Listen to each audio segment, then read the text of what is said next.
नाही मुळात असं आहे की तो प्लास्टिकच शब्द जो आहे त्याचा अर्थ आकार देणे असा आहे.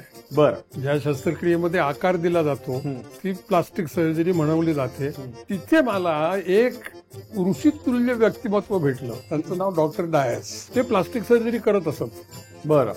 पण त्यांच्या मागे बघून मी पण करत असे. त्या व्यक्तीची रास वृश्चिक आहे, विच इज क्रॉनिक, कणखर. त्या वृत्तीचं लग्न सिंह आहे, याचा अर्थ तो एकांना आहे. असं काहीतरी एक रसायन काहीतरी करताय आणि आजूबाजूला ज्या घटना घडतायत त्यामुळे तो नामांकित होतोय. ही जी गोष्ट आहे ती मला ज्ञानेश्वरांनी शिकवली. काय बात आहे.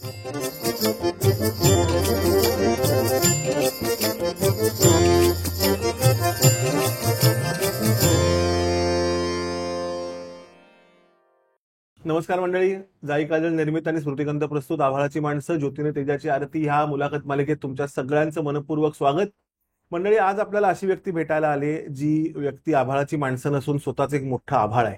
आणि बरीच मंडळी असतात आणि त्यापैकी खूप कमी मंडळी सिद्धहस्त असतात. आणि सिद्धहस्त असून सुद्धा ज्यांना स्वतःचं सिद्ध करण्यासाठी काहीही गरज लागत नाही आणि ज्यांना त्यांचं विज्ञान आणि त्यांचं काय म्हणतो आपण अनुभवच स्वतःला सिद्ध करतात, अशापैकी आपल्या महाराष्ट्राचे आणि जगाचे अतिशय मोठे प्लास्टिक सर्जन आणि तत्वज्ञानी डॉक्टर रवींद्र थत्ते.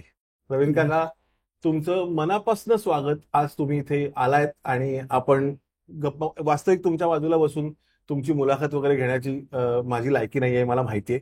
परंतु कार्यक्रमाचा फॉर्मॅटच आहे आणि मी एका मुलाखतीत मध्यंतरी म्हणतो होतो की आपलीच बॅट आपलाच बॉल, त्यामुळे मी या खुर्चीत मी बसलोय. ओके. आणि आता तुमच्याशी मी गप्पा मारणार आहे. परंतु मला पहिला तुम्हाला असा प्रश्न विचारायचा आहे की प्लास्टिक सर्जरी हा विषय तुमच्यामुळे मी असं म्हणेन की आज जगाला माहिती झालाय किंवा त्याच्यातले तुम्ही पायोनियर आहात. तर हा प्लास्टिक हा शब्द कुठून आला, म्हणजे त्याचा काही आपण करतो त्या प्लास्टिकशी काही संबंध आहे का? नाही, मुळात असं आहे की तो प्लास्टिकच शब्द जो आहे त्याचा अर्थ आकार देणे असा आहे. बरं. ज्या शस्त्रक्रियेमध्ये आकार दिला जातो ती प्लास्टिक सर्जरी म्हणवली जाते. पण लोकांना हे माहित नाही की प्लास्टिक ज्याला आपण म्हणतो सर्जरी, त्याचा उगम भारतात 2200 वर्षापूर्वी झाला. आणि त्याचा जनक होता सुश्रुत.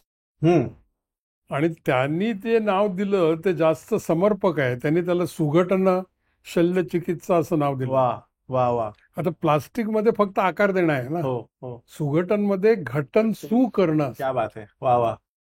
तर घट या शब्दाला सुद्धा संदर्भ आहे. पहिल्यांदा माती असते, मग घट होतो ना. वा. मग त्याला तडा जातो, त्याचा आकार नीटच नसतो.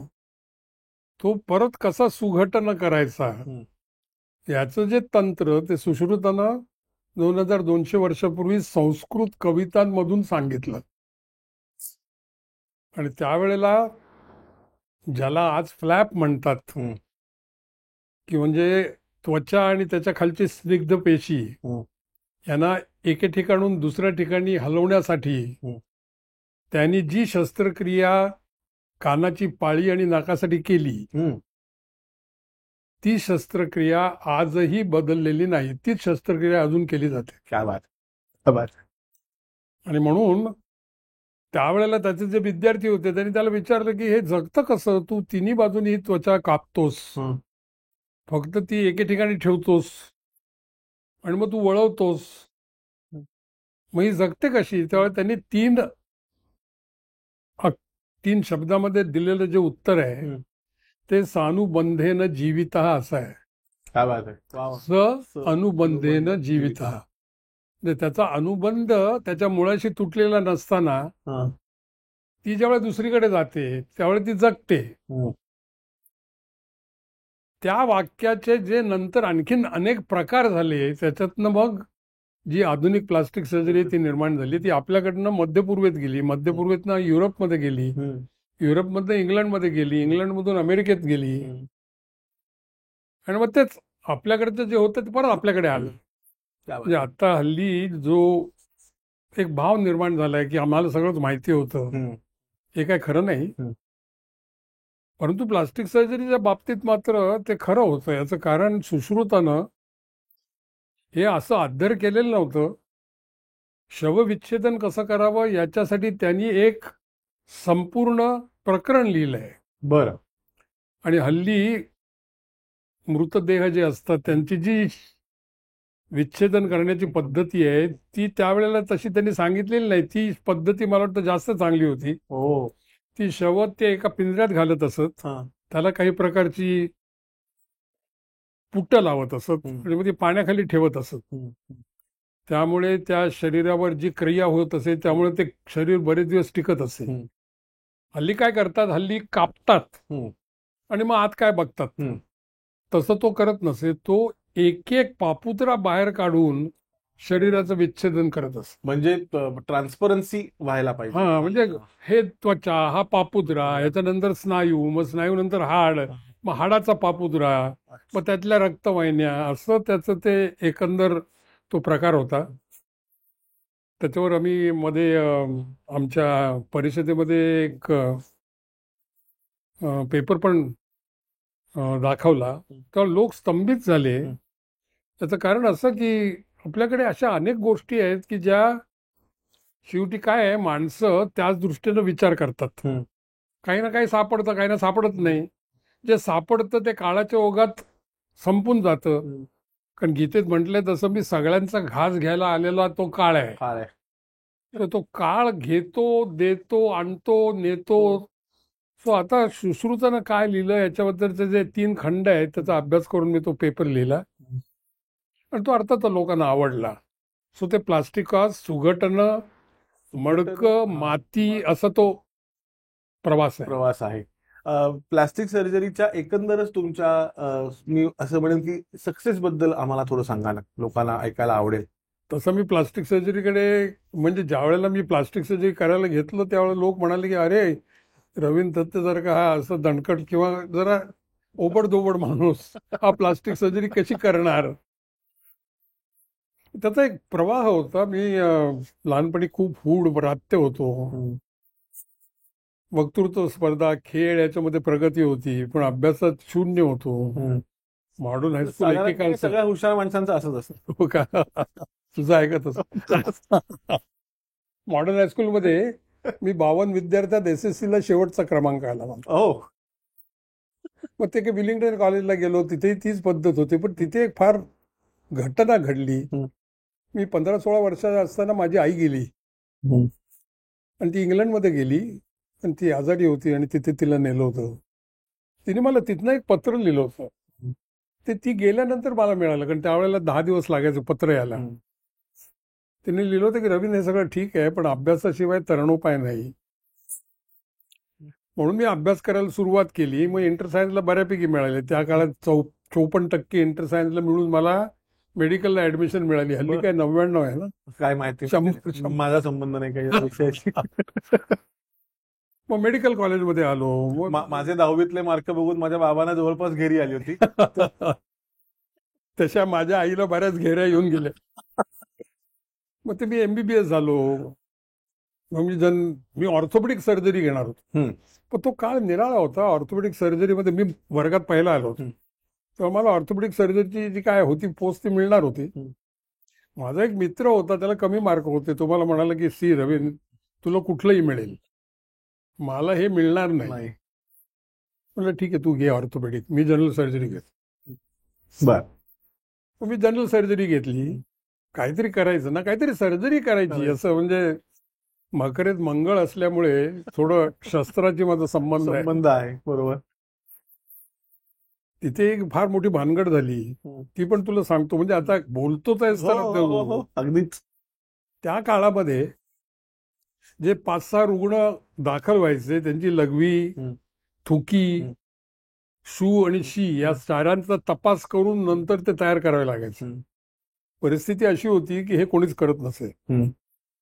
साधारण बघायचे आहे ना, हेल्दी काहीतरी रिपोर्ट लिहायचे. तो माझा कोणीतरी हितशत्रू होता, त्यांनी तक्रार केली. अच्छा. आणि त्या रुग्णाला बोलवलं की यांनी तुझं रक्त काढलं का? तो म्हणाला माझं रक्त काढलेलं नाही. मी काढलेलंच नव्हतं. ते म्हणाले आता तुला हद्दपार करणार मी. म्हटलं तुम्ही हद्दपार करा, माझं चुकलंय, मी कबूल देतो, फायनल लेखी देतो. पण एक गोष्ट लक्षात ठेवा की माझ्या करिअरवर जर तुम्ही दाबा वाढलात तर मी हे असंच गेले कित्येक वर्ष चालू आहे हे वर्तमानपत्रात जाऊन सांगेन. ते म्हणाले आम्ही असं काही करणार नाही आहोत. पण त्यांनी मला सोडला म्हणून मी नायर हॉस्पिटलमधनं टिळक रुग्णालयात आलो. सायन हॉस्पिटल. त्याच्यानंतर 4 महिन्यांनी लोकांना शहाणपण सुचलं आणि त्यांनी ज्याला लॅब टेक्निशियन म्हणतात ते अपॉइंट केले. सो माझा हुतात्मा झाला, पण बाकीच्या लोकांचं नंतर कल्याण झालं. तिथे मला एक ऋषितुल्य व्यक्तिमत्व भेटलं. त्यांचं नाव डॉक्टर डायस. तो मनुष्य होता कॅथलिक ख्रिश्चन. दिवसातनं फक्त 15 वाक्य बोलायचं. बरं. त्याचे हातामध्ये फॅन्टॅस्टिक कला होत्या आणि तो फार उदार होता. त्याचं माझं जमलं. ते शांत होते, मी आक्रमक होतो. अशी जोडी असल्याशिवाय त्या गोष्टी होत नाही. त्यांच्याकडे मी 5-7 वर्ष काढली. त्यांचा एक किस्सा सांगतो तुला. एकदा म्हणाले की रवीन, तू परदेशी जाण्याचं वगैरे सगळं म्हणतोस ते ठीक आहे, तू जा, जरूर जा. ते कधी गेले नाहीत. पण तू एकदा अजंठाला जाऊन काय झालंय ते बघ. म्हणजे भारतीय लोक काय करू शकतात याची तुला कल्पना येईल. याच्यामध्ये गोष्ट एक लक्षात घेण्याजोगी अशी आहे की ते कर्मठ कॅथलिक होते आणि तो धर्म देवाधिष्ठ आहे. बरोबर. आणि ती जी शिल्प किंवा जी रंगीत चित्र आहे ती सगळी बुद्धिस्ट आहेत. बरोबर. आणि आपल्याला माहितीच आहे की बौद्ध धर्मामध्ये देव या गोष्टीला स्थान नाही. कारण विश्वकर्ता काय आहे याबद्दल बुद्धानं बोलण्याचं टाळलं आहे. अशा तऱ्हेनं त्या गोष्टीबद्दल माझ्या मनात देशप्रेमाबद्दल बोलणं एक फार माझ्या मताने महत्वाची गोष्ट आहे. ते प्लास्टिक सर्जरी करत असत. बरं. पण त्याच्या मागे बघून मी पण करत असे. कारण त्यावेळेला प्लास्टिक सर्जरीचा टिळक रुग्णालयात विभाग नव्हता.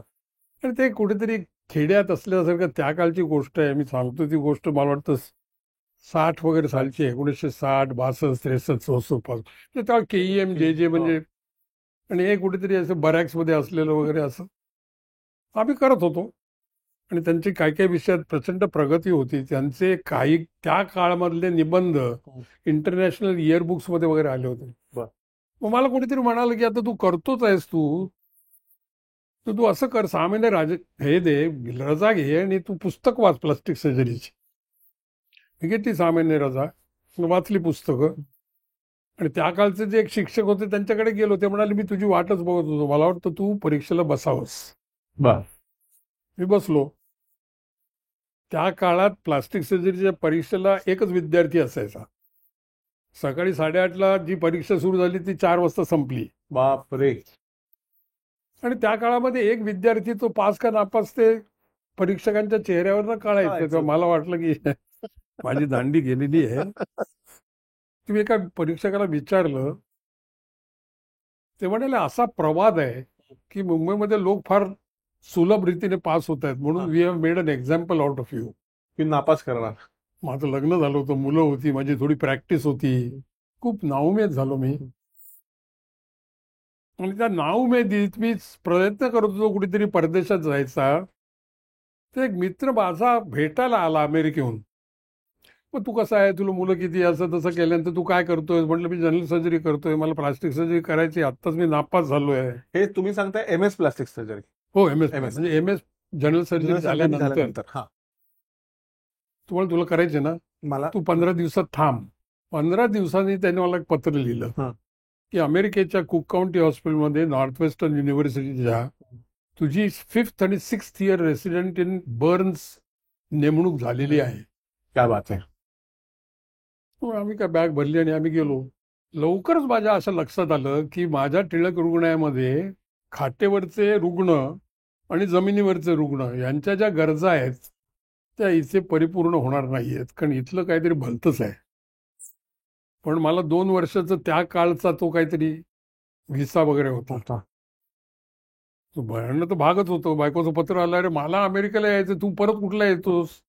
गीतेमध्ये एक श्लोक आहे, त्याच्या श्रीकृष्ण अर्जुनाला सांगतो की ते ठीक आहे तू नाही युद्ध करणार, पण तू जर असाच परत गेला तर लोक तुला हिणवतील. तो श्लोक नंतर वाचल्यानंतर मला माझं कुक काउंटीचे दिवस आठवले. त्याच्यामध्ये आणखीन एक गंमत झाली. गंमत अशी की कुक काउंटी हॉस्पिटलमध्ये वेतन खूप कमी होतं आणि त्यांच्या सुव्यवस्था कमी होत्या आणि सगळे ज्याला निवासी वैद्यकीय अधिकारी म्हणतात ते फार तगमगले होते. त्याची पार्श्वभूमी अशी की मी टिळक रुग्णालयात असताना भारतातला पहिला निवासी अधिकाऱ्यांसाठीच्या संपाचा नेता होतो. बर. त्याला हल्ली मार्ड वगैरे असा शब्द तुम्ही ऐकला असेल ना, मार्ड sed this, MARD sed that. मार्डचा जो पूर्वाश्रमीचा जो अवतार होता तो आमचा टिळक रुग्णालयातला होता. बर. कुकाउंटी हॉस्पिटलमधले सगळ्या देशातले डॉक्टर्स होते, त्यातले भारतातले होते. आणि त्या भारतातल्या डॉक्टर्सना या माणसांनी टिळक रुग्णालयात संप केलाय माहिती होतं. त्यामुळे ते 50-60 सगळे गोरे आणि हे इकडे सिरिया, इराक, भारत, पाकिस्तान मधले सगळे डॉक्टर एकत्र आले आणि माझ्या खोलीवर आले की तू काहीतरी कर. त्या वेतन आणि सुव्यवस्था या दोन्ही गोष्टींसाठी तिथे संप केला मी. बर. संप केल्यानंतर जे व्हायचं तेच झालं आणि माझा राजीनामा मागितला नाही, पण तो मागण्याच्या आधीच मी म्हटलं की मी राजीनामा देतो. संप यशस्वी झाला, लोकांचे पगार वाढले. तिकडे जसे टेक्निशियन नायर हॉस्पिटलमध्ये अपॉइंट झाले तसं त्यांचा फायदा झाला आणि मी परागंदा झालो. मला व्हिसा नाही, कारण आता मला अपॉइंटमेंट नाही. मोटर घेऊन मी डिट्रॉइटला गेलो. एका मित्राच्या मदतीनं एका कुकाउंटी हॉस्पिटलची संख्या 1200, त्या डिट्रॉइटच्या रुग्णालयाची संख्या होती 30. तिथे फक्त सौंदर्य प्रसाधक शस्त्रक्रिया चालायची. बर. हे आय एम टॉकिंग अबाउट 1972. तुम्ही ब्रेस्ट इम्प्लांट नावाची गोष्ट ऐकली असेल, आता तुम्ही माध्यम याच्यामध्ये आहात. आमची इंडस्ट्री चालायच्या मागे तुम्हीच कारणीभूत आहात बेसिकली. माझ्यासारख्या इतर त्या काळामध्ये त्या हॉस्पिटलमध्ये दिवसाला 5 इम्प्लांट व्हायचे. आज मुंबईमध्ये संबंध महिन्यात 15 होत असतील. बापरे बापरे. 72 साली 5 वाजले. फेस लिफ्ट, याचे सगळे प्रकार हल्ली तुम्ही सिनेसृष्टीत ऐकता.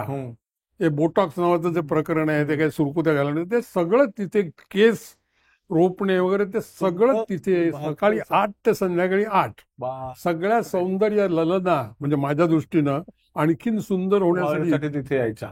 क्या बात आहे. आता तिथेही माझ्या लक्षात आलं की हे तिच्या यायला काय टिळक रुग्णालयात होणार नाही. असं करत करत मग मी प्लास्टिक सर्जरी बघून 2 वर्षानंतर टिळक रुग्णालयात परत आलो. आणि परत आल्यानंतर मी, मला वाटतं 73 साली परत आलो. ते आमच्याकडे टिळक रुग्णालय बदललं नव्हतं, तसंच होतं सगळं. आम्हाला तर हर्निया कराव्या लागायचं, हायड्रोसिल करावं लागायचं, सगळं करत होतो. आता प्लास्टिक सर्जरी मला सगळेच खिणवायचं की साल्या तू साला प्लास्टिक सर्जरी अमेरिकेत शिकून आला तरी आता हायड्रोसिल करतो. म्हटलं करू काय, कारण मला नावच नाही. सुदैवानं एक चांगले डीन होते डॉक्टर पानसे म्हणून. त्यांनी सांगितलं, रवीन ऐक, तू आणि डॉक्टर डायस बरेच दिवस इथे प्लास्टिक सर्जरी करतात, अजूनही करतात, मी तुम्हाला एक विभागच देतो. बघ कसं असतं जगात. यशामध्ये, एखाद्या वैयक्तिक यशामध्ये किती लोकांचा सहभाग असतो आणि त्यांची आठवण तुम्ही कशी काढली पाहिजे. खरंय खरंय. अशा तऱ्हेनं ते प्लास्टिक सर्जरीचा विभाग झाला. आता तो विभाग झाला ते ठीक आहे, परंतु तिथे जी गरज होती ती अमेरिकेतल्या ज्ञानामुळे काय होणारच नव्हती. टिळक रुग्णालय हे शिवजवळ आहे. शिव म्हणजे शिव, बरोबर. 3 रस्ते येतात तिथे, खाल दक्षिणेतनं येतात, उत्तरेतनं येतात आणि पूर्वेकडनं येतात. बरोबर. सगळे जे अपघात झालेले रुग्ण असायचे ते पहिल्यांदा, आणि त्याच्यातले सगळ्यात जास्त म्हणजे पाय तुटलेले आणि त्याच्यावरती त्वचा गेलेले. आणि त्यावेळेचा जो उपाय होता तो उपाय 2 पाय जोडून एक त्वचा उचलायची आणि दुसऱ्या बाजूला लावायची आणि 3 आठवडे ठेवायची. म्हणजे कलम केल्यानंतर, मुळं आल्यानंतर ती त्वचा कशी होते हे बघण्यासाठी. सो ती जी जुनी शस्त्रक्रिया होती ती जर पाय जोडून करावी लागणार असेल तर रुग्ण 3 आठवडे अडकून राहायचा आणि बाहेरनं तो ओंडा चालूच आहे. ते मला एक फार महत्वाचं, डायसचं नाव झालं, पानसेंचं नाव झालं. डॉक्टर लाड नावाचा एक फार मोठा प्रसिद्ध ऑर्थोपेडिक सर्जन आहे. तो मला सारखा म्हणायचा, रवींद्र हे काय खरं नाही यार, तुम्ही 3-3 आठवडे करतात, त्याच्यानंतर आम्ही हाड जोडणार कधी, केळे मारणार कधी. कारण ते काय असतात ऑर्थोपेडिक सर्जन, कामोत्सुक पुरुष असतो ना, तसा तो कधी हाड वाकडं दिसतंय आणि त्याला खिळा मारतोय असा. आणि आम्ही जरा कसे असतो सांगू, अहो अजून मुलं निजलेली नाहीत, जरा थांबा वगैरे. तर मी त्याला म्हणायचो, मी तुझी परिस्थिती मला कल्पना आहे, पण मला जरा एक दिवस सकाळी माझ्या अशी मुठ्ठी आली की आता हे तुझ्या हातात कागद आहे ना, जर मला दे. नाही नाही, समजा ही जखम आहे, इथनं तुम्ही दुसऱ्या पायावर नाही आणणार ना. त्याच्याऐवजी समजा मी असं केलं तर इकडचीच इथे तिथे पुस्तकाचं पान हलवायचं. वा. पण आता इथे त्वचा आहे, ती त्वचा अगदी हलकी कापायची, म्हणजे इथे जखम तयार झाली, ही इथे तिथे लावायची, आणि ती जी त्वचा काढली आहे ती बरोबर याच आकाराची ना, ती इथे लावायची. त्याला टर्न ओव्हर फ्लॅप म्हणतात.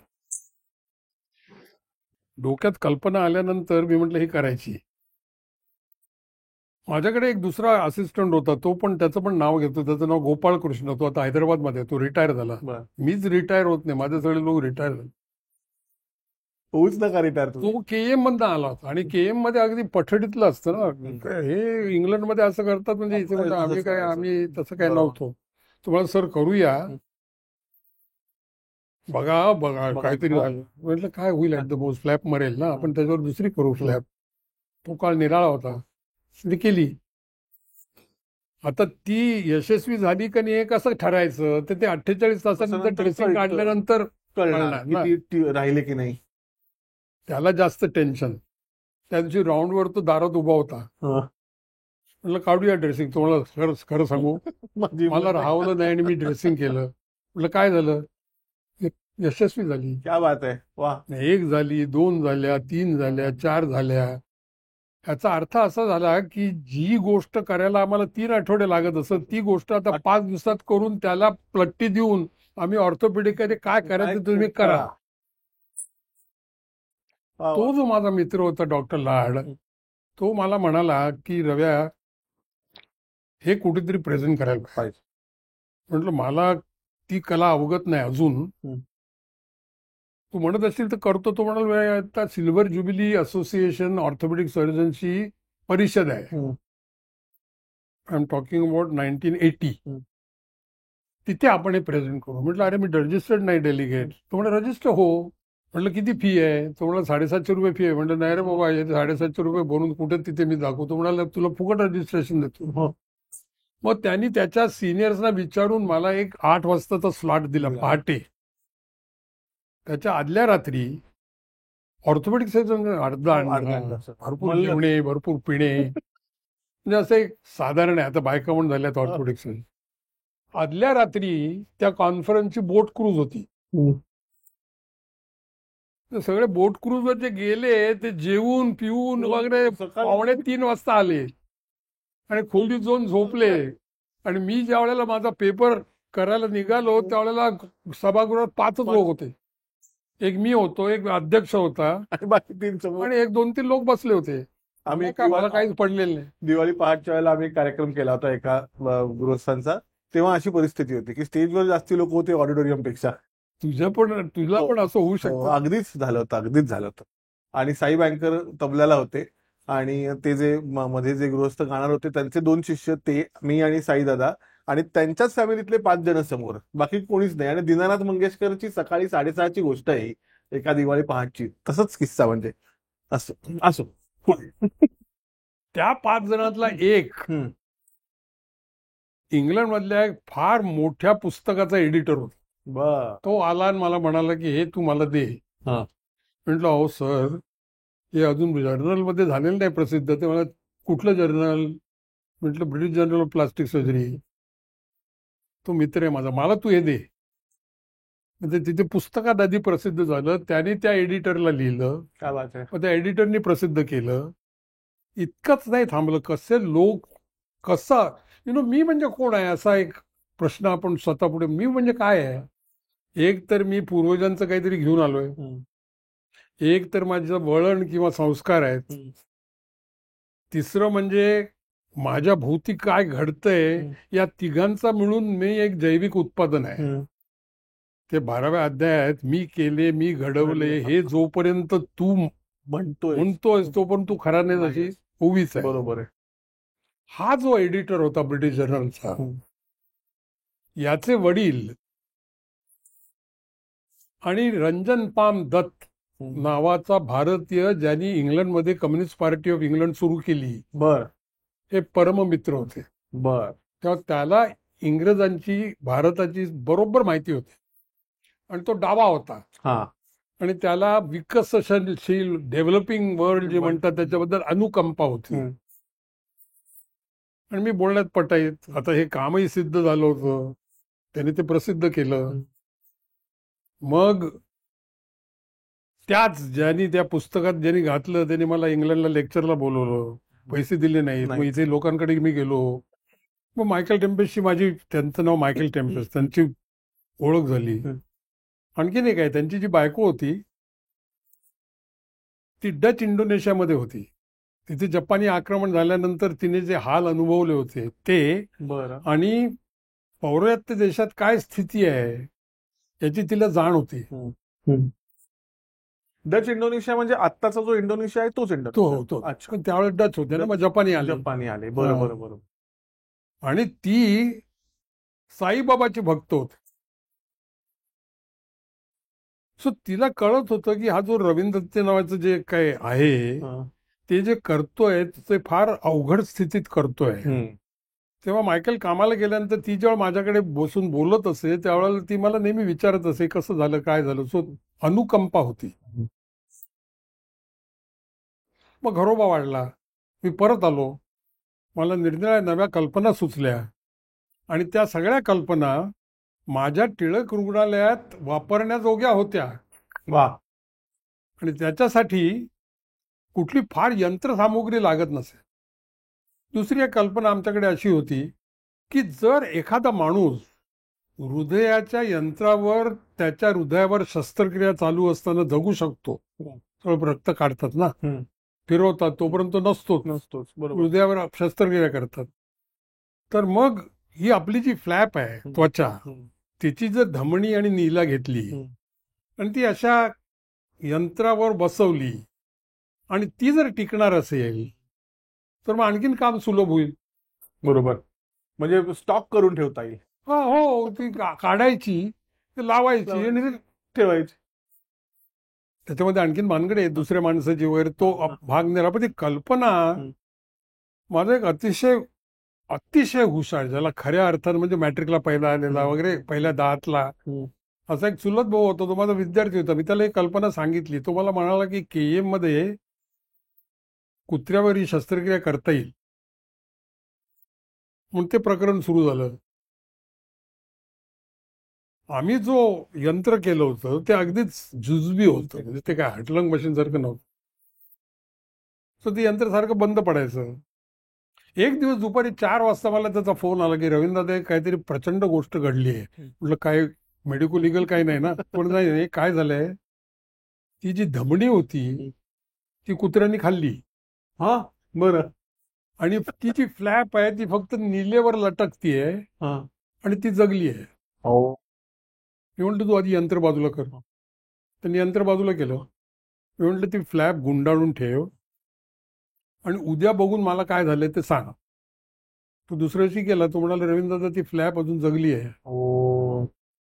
त्याच्यामुळे अशी स्थिती झाली की ज्याला फिजिओलॉजी म्हणतात, शरीर क्रिया, त्याच्यावर एक फार मोठं आक्रमण होतं. आक्रमण असं की धमनी रक्त पुरवते, मग नीला घेऊन जाते. मग ही जगली कशी? कारण फक्त नेणारीच गोष्ट आहे, आणणारी गोष्टच नाहीये. पण त्याच्यामधली युक्ती जी आमच्या नंतर ध्यानात आली ती अशी की नीलेला जे रक्त पुरवलं जातं, नीलेला पण रक्त लागतं ना, ते धमनीच्या शाखांमधून येतं. आणि त्वचेची, रक्ताची गरज ही शरीरातल्या सगळ्या इंद्रियांपेक्षा कमी आहे. परंतु त्वचा हा शरीरातल्या रक्ताचा सगळ्यात मोठा साठा आहे. सो या 2 गोष्टी जर तुम्ही लक्षात घेतल्यात तर लक्षात येईल आता की त्या नीलेच्या भोवती ज्या छोट्या छोट्या अगदी नलिका होत्या त्यांचं रक्त त्या फ्लॅपला पुरत होतं. काय बात आहे. त्यामुळे मग आणखीनच चमत्कार झाला. हा पेपर पाठवल्यानंतर जो 3 परीक्षक, म्हणजे पहिल्यांदा जेव्हा मी प्रसिद्ध करत असे माझे शोध निबंध, त्यावेळेला ज्याला ज्युरी म्हणतात ती नसे, मी पाठवायचा, संपादकाला बरा वाटला तर तो छापायचा. त्याच्यानंतर मग लोकांनी आरडाओरड करायला सुरुवात केली की प्रेज्युडिस आहे. माझ्या बाबतीतही असं म्हटलं गेलं की मायकल टेम्पेस आणि रवींद्र सत्य मित्र आहेत, परंतु मी ज्या शस्त्रक्रिया सांगत होतो त्यासाठी त्या काळात रिप्रिंट्स मागवण्याची पद्धत असे. आता सारखंच कम्प्युटर नव्हता, त्याचा फोटो काढून संबंध युरोपियन देशातनं मला माझ्या टर्नओव्हर फ्लॅपसाठी किंवा इतर शस्त्रक्रियांसाठी रिप्रिंटसाठी ऑर्डर्स येत असत, पण इथे काहीतरी गडबड असणार म्हणून मग आता 3 परीक्षक, त्यापैकी एका परीक्षकाने सांगितलं की हे शक्य नाही, I reject this paper. Okay. दुसऱ्या 2 परीक्षकांनी असं सांगितलं की याच्यामध्ये काहीतरी आहे, कारण यांनी ज्या माणसांवर केलेल्या केसेस आहेत, कारण त्याच्यानंतर आम्ही माणसांवर केल्या, त्यावेळेला सुद्धा मला माझा भाऊ म्हणाला की अशा कशा करणार. म्हटलं खरं सांगू, तुझा विश्वास जर असेल ना तर माझ्या शरीरावर कर. तो म्हणाला रवींद्र दादा एवढं नाही करायचं. पण जशी टर्नओव्हर फ्लॅप गुपचूप केली तशीच ही केली. 1, 2, 3, 4, 5 झाल्यानंतर आम्ही पब्लिश केली आणि मग नाव दुमदुमायलाच लागलं की हा काहीतरी करतोय शोध. मग लोक टिळक रुग्णालयात यायला लागले, त्यांना आश्चर्य वाटायला लागलं की या 20 खाटांमध्ये ही माणसं एवढी करतात. एक माणूस मला म्हणाला की आम्ही बिलियन्स ऑफ डॉलर्स खर्च करतो, आमच्याकडे काही होत नाही. त्याच्यातला एक व्हॅस्कोनेज नावाचा होता, तो म्हणाला तू तिकडे ये. म्हटलं मी येतो. मी म्हटलं पैशाचं काय, त्यामुळे मी काहीतरी व्यवस्था करतो. ते सगळं चालू असताना मी विचार करत होतो की 1-2 वर्ष जायचं, प्रॅक्टिस बंद करायची. आधीच जेमतेमच प्रॅक्टिस होती, पण माझं चालत होतं. एक कोणीतरी मला भेटला आणि म्हणाला तू असं काय करतोस, तू युसीस मध्ये जा आणि फुलब्राईट स्कॉलरशिपसाठी अप्लाय कर. तिथे पण भयंकर चढावड असते. मी गेलो युसीसला, बसने गेलो, तिथे काय फॉर्म होते ते भरले. व्हॅस्कोनेजच्या निमंत्रणावरनं स्वखर्चानं मी अलाबामाला गेलो. बरं. आणि अलाबामाला मला पत्र आलं की you have been given Fulbright fellowship. क्या बात आहे. वा. प्लास्टिक सर्जरी या विषयात फुलब्राईट स्कॉलरशिप मिळालेला एकच, जो व्हॅस्कोनेज, डायस, टेम्पेस, वॉटसन या सगळ्या रुग्णांमुळे झालेलं जे एक रसायन होतं ते तिथे पोचलं. आणि असं लक्षात आलं, व्हॅस्कोनेज म्हणाला मी तुला कुत्र्याची लॅब याच्यासाठी देतो, पण तुला व्हेटरनरी सर्जनकडे जावं लागेल. मी गेलो व्हेटरनरी सर्जनकडे. स्कॉलरशिप मिळाली होती, त्यामुळे आता पैशाची काही चिंता नव्हती. तो वेट म्हणाला या कुत्र्याला तुम्ही कुठला अॅनेस्थेशिया देणार. म्हटलं जनरल देणार. किती वेळ चालणार. तर 2-3 तास चालेल. त्यामुळे कुठल्या पिंजऱ्यात ठेवणार, मग तो विवळणार किती, समजा जर फ्लॅप मेली तर तुम्ही काय करणार, मग त्याचं शवविच्छेदन कसं करणार, मग त्याच्यासाठी तुमच्याकडे ॲनिमल केअरसाठी फंड्स आहेत का. ह्याला फुलब्राईट स्कॉलरशिप मध्ये माझा जेमतेम भागणार होतं. मी व्हॅस्कोनेजकडे गेलो, म्हटलं हा इथे मला 2 आठवडे हे इथे तिथे जा आणि दररोज तो काहीतरी नवीन घेऊन येतो. व्हॅस्कोनेज म्हणाला हे तर येते नेहमीच आहे. मी ठरवलं, म्हटलं हे काही खरं नाही, मला जे सिद्ध करायचं होतं ते अपघातानं सिद्ध झालंय, यांना काय करायचं ते करू दे. म्हणून मी फुलब्राईट आणि व्हॅस्कोनेज या लोकांना सांगितलं की मला हे जमणार नाही, पाहिजे असलं तर माझी फुलब्राईट स्कॉलरशिप विड्रॉ करा, पण मला टिळक रुग्णालयात परत जाऊ द्या.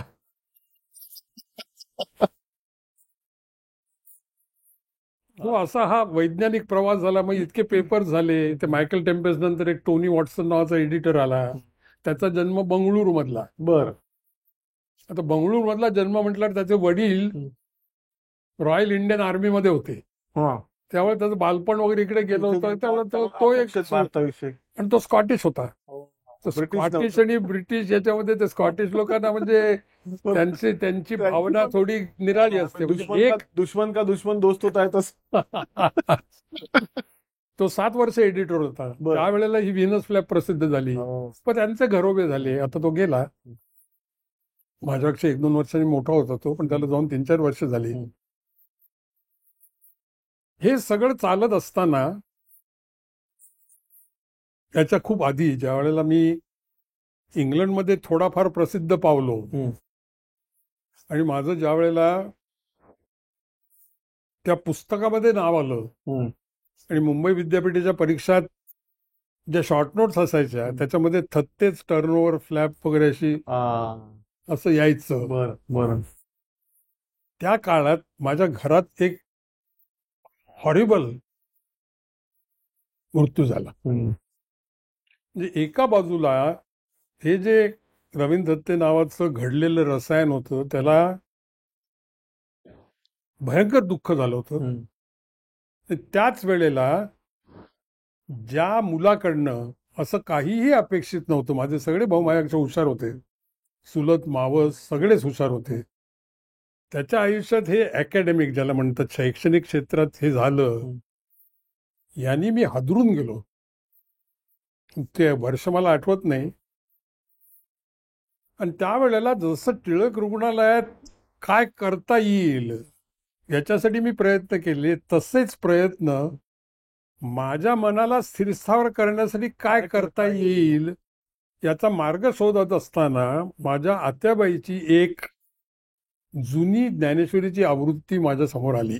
आणि मी असं ठरवलं की बाहेरचं जग आणि आतलं जग, बाहेरच्या जगात मी वागीन, ते काय करायचं ते करीन. माझ्या घराच्या शेजारच्या भूखंडासाठी मी 30 वर्ष जो प्रयत्न करून तिथे बाग केली तेही त्याच काळात चाललं होतं. आणि तो प्रतिस्पर्धी शाह इराणचा सावकार होता, त्याचं नाव हिंदुजा. त्याच्याशी म्हणजे ते म्हणतात ना एक हत्ती आणि एक माशी किंवा डास, तसा तो प्रकार होता. ते सगळं चाललं होतं. त्यावेळेला मनाचं कसं काय करावं यासाठी मी ज्ञानेश्वरी वाचायला सुरुवात केली. प्रवीण काका, मला वाटतं हीच ती घटना की जिथून तुम्ही म्हणजे मनाच्या काय म्हणतो आपण आध्यात्मिक शांतीकडे वळायचा निर्णय घेतलात, ती जुनी ज्ञानेश्वरी आत्याबाईंची मिळाली. अर्थात ती काय पहिल्यांदा समजेन, तो प्रयत्न संपलाच म्हणून ते भाषांतर वाचायला सुरुवात केली. पुढे मागे होत होतं. दांडेकरांची भाषा, दांडेकरांची. कारण अगदी अचूक भाषांतर केलेली जी केळकर मंगळूरकरांची प्रत आहे ती ज्याला इंग्रजीत वाचक फ्रेंडली म्हणतात तशी नाही. दांडेकरांनी काय केलंय, दांडेकरांनी ओवीचा अर्थ समजावून सांगत भाषांतर केलंय. ते काय समजे ना, मग काय करायचं असं ठरवलं की दररोज 1 तास ज्ञानेश्वरी लिहायची आणि अर्थ लिहायचा. त्याच्यातला माझा उद्देश असा होता की इथले स्त्रियांचे उल्लेख काय आहेत, कसे उल्लेख आहेत वगैरे असं. म्हणजे मी प्लास्टिक सर्जन आणि तथाकथित वैज्ञानिक असल्यामुळे ते मी बघत होतो की याच्यातनं काय निघेल. माझा हेतू स्वार्थी आणि ज्याला इंग्रजीत युटिलिटेरियन किंवा उपयुक्ततावाद म्हणतात तेवढाच होता. कारण माझ्या घरामध्ये माझ्या आईवडिलांकडे धर्म तर सोडा, देवाची मूर्ती नव्हती. त्या कालचे तथाकथित पुरोगामी पुण्यातले समाजवादी ब्राह्मण अशी जी प्रतिमा होती त्या प्रतिमेत वाढलेला मी. एक गोष्ट माझ्या ऊर्जेबद्दल सांगणं महत्वाचं आहे. माझी जी आई होती, आता 2025 साल चालू आहे, 1948 साली मी 5वी 6वी 7वीत असेन. गोधरा नावाचं शरीर आता कुप्रसिद्ध आहे, पंचमहाल डिस्ट्रिक्ट, जिथे भिल्ल, मुसलमान, घाची आणि गुजराती लोक राहतात. तिथे कुटुंब नियोजनासाठी घरातनं दररोज 100 घरटी फिरत असे. मी 1948 सालची गोष्ट सांगतोय. तर माणूस जेव्हा म्हणतो प्रारब्ध, कुठनं तरी ते येतं ना. मी त्या बागेचा उल्लेख केला. त्या माणसाची लढा देणं आणि हिनं या घरट्यातनं फिरणं याच्यामध्ये साम्य आहे. त्याच्यामध्ये काहीतरी दुर्दम्य होतं ना. ते गेलं कुठे, ते जाणार कुठेच नाही, ते येणार बरोबर. ते कुठनं तरी आलंय आणि मी एक वाहन आहे हे मला ज्ञानेश्वरीने शिकवलं. काय बात आहे. ही वाहन आहे. मग ते मला समजे ना. मग मी ती लिहित बसलो आणि मला समजत होती, अजूनही समजली की नाही माहिती नाही. एक दिवस असा आला की ज्या भाटिया रुग्णालयात मी माझा व्यवसाय करत असे त्या रुग्णालयाने असं जाहीर केलं की आता एक इनहाऊस मॅगझिन काढायचं. बस लोकांनी लेख मागवले. मलाही सांगितलं की तुम्ही काहीतरी लिहा, तुम्ही इथे 10 वर्ष काम करतात. म्हटलं मी लिहीन, पण एका अटीवर, मी मराठीत लिहीन. याचं कारण 70% लोक या रुग्णालयातले जे कामगार वगैरे आहेत ते मराठी वाचतात. ते काय आहे, ते डॉक्टर्स लोक काय एखाद बघतील आणि कचऱ्यात टाकतील. ते म्हणाले पण मग तुमचाच फक्त लेख मराठीत असेल. म्हटलं मग नका घेऊ. पण शेवटी ते हो म्हणाले. त्यावेळेला त्या रुग्णालयामध्ये एक संप घडू येत होता. मागण्या होत्या, फलक लागले होते बाहेर, झोंबाझोंबी चालू होती. त्यावेळेला ते इनहाऊस मॅच निघालं आणि त्यावेळेला मी ज्ञानेश्वरीतल्या चातुर्य शहाणे झाले या 3 शब्दांवर एक लेख लिहिला आणि तो कामगारांनी वाचला. आणि ते कामगार माझ्याकडे आले, त्यांचा लीडर घेऊन, जो बाहेरचा होता, की तुम्ही आमचे लीडर व्हा. म्हटलं मला शक्य नाही, मी पूर्वी संप केलेत, पण हे भानगड मी हे आता तेच नको. म्हणणार होतो की आता संपाचं म्हणजे घरी घेणार नाहीत मला. संपाचं आणि तुमचं एक फारच आता आहे. नातं आहे. मी त्यांच्याबरोबर बसलो आणि त्यांना म्हटलं तुम्हाला किती पाहिजेत? 50. तुम्हाला किती देत आहेत? ते म्हणे 28-29 पर्यंत काहीतरी देत आहेत. म्हटलं याच्यात काय लिहिलंय? चातुर्य शहाणे झाले, तुम्ही शहाणे व्हा, जे आहे ते घ्या, नाहीतर उगीच बाचाबाची होईल, याच्यात तर काही निघणार नाही. जे मिळतंय ते पदरात घ्या आणि संप मागे घ्या. मला ट्रस्टीचा फोन आला. ते म्हणे तुम्ही याच्यात पडलात असं मी ऐकतो. म्हटलं मी मध्ये पडलेलो नाहीये, पण मी त्यांना समजावून सांगतो आणि संप मिटला. संप मिटला म्हटल्यानंतर माझ्या लक्षात आलं की माझ्या लेखामुळे परिणाम होतोय. आणि म्हणून मग अशाच 3 गोष्टी किंवा 3 शब्द घेऊन मी करमणूक म्हणून 50 निबंध लिहिले. ज्ञानेश्वरीतल्या 3 शब्द घेऊन.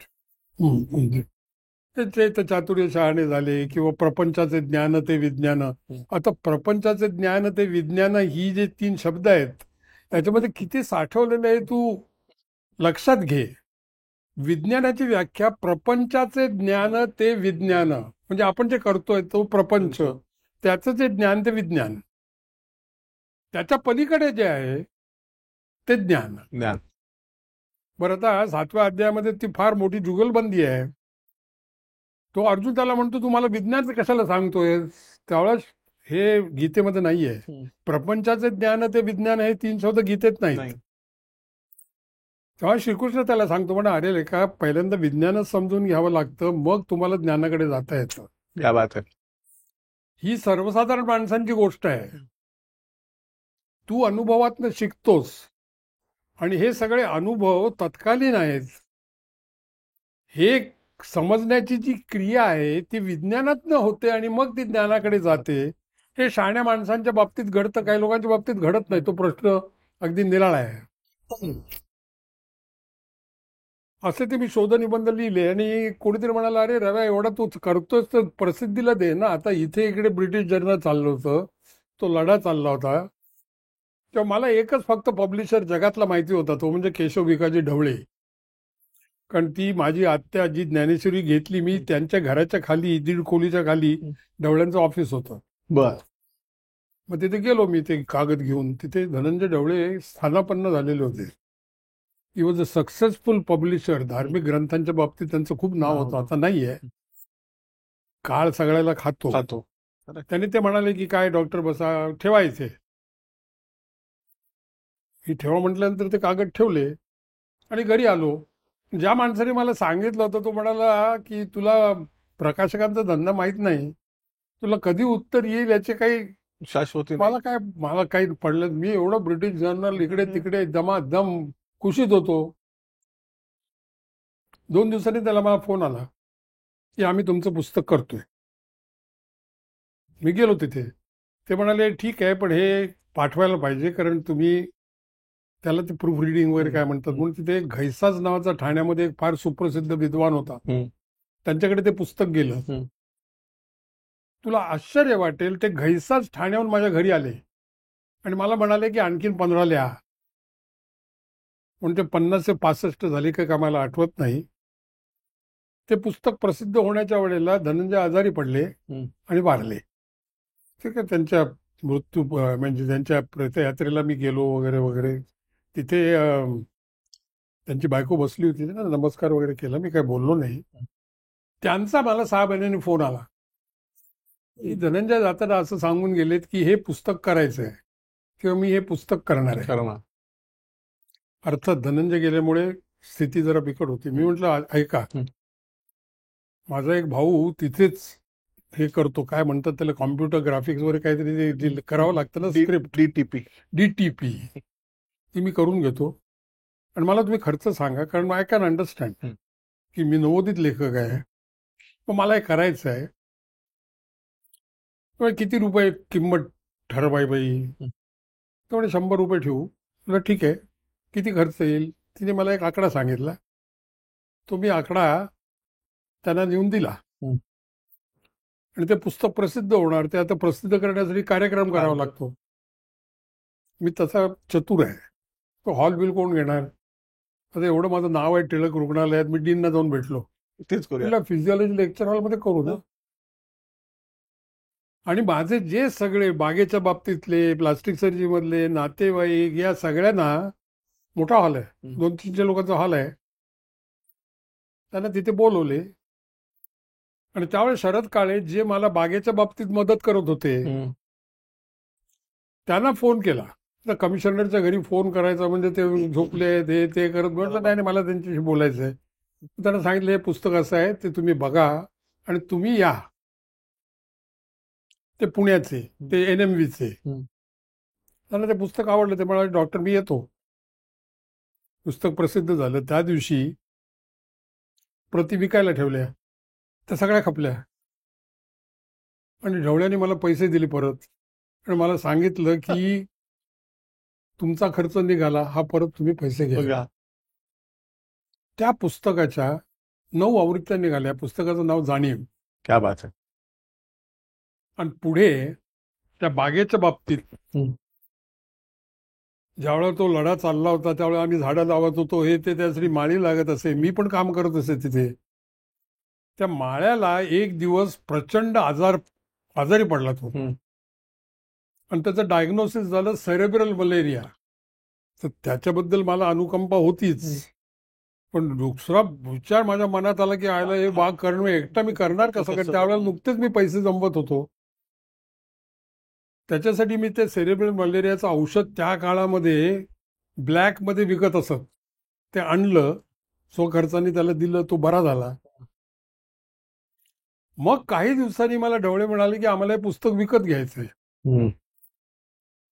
म्हटलं विकत घ्यायचंय म्हणजे काय? ते म्हणाले कॉपीराईट आम्हाला हवा, कारण आम्हाला मग छापता येतील, आम्ही तुम्ही काय म्हणाल ते आम्ही तुम्हाला देऊ. त्या काळामध्ये त्यांनी मला 30,000 रुपये दिले त्या पुस्तकाचे. नंतर मला कधी मिळालेले नाहीत. पण तो काळ निराळा होता. Publishing was also a different kind of business. त्या 30,000 मी त्या माळ्याची झोपडी बांधली. क्या बात आहे. त्या माळ्याचं पुढे लग्न झालं, त्याला 3 मुली झाल्या. बर. त्यातल्या मोठ्या मुलीचं शिक्षण माझ्या मुलीने केलं. बर. ती आज अशोका युनिव्हर्सिटीमध्ये लेक्चरर आहे. क्या बात आहे. दिल्लीला विमानाने येते, झोपडीत राहते, परत कामाला जाते. असे हे अनुभव आहेत. मग पुढे ते जाणीव पुस्तक झाल्यामुळे मला सभांना निमंत्रण यायला लागली, मी भाषण द्यायला लागलो. एक 3-4 महिन्यांना कोणीतरी बोलवायचं. मग ती भाषणांची मालिका सुरू झाली. कुठे पार्ल्याला बोलव, कुठे ठाण्याला बोलव, असं काहीतरी जाऊन मी काहीतरी 4 शब्द बोलायचो. एके ठिकाणी भाषण B+ व्हायची.